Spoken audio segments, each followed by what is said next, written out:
Hey, if you are planning to visit Corbett National Park and you are a mountain lover and loves to explore new places, you can visit this place which is must for nature lovers. Situated just 70 kilometers from Ramnagar and a secluded destination named after Devi Manila. You can come here for a day visit or an overnight stay. You can enjoy here scenic views and wildlife on your way.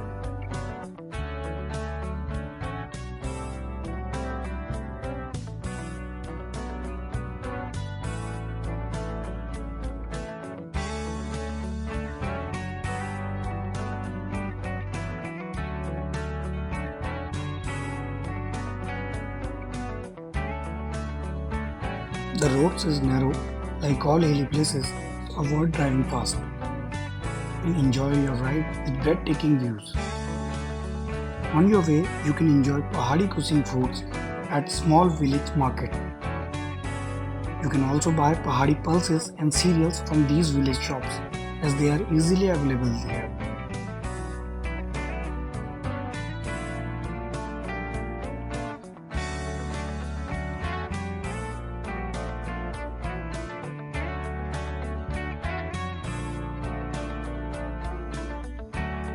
Tell us in comments that if you want to visit this place. Thanks for watching.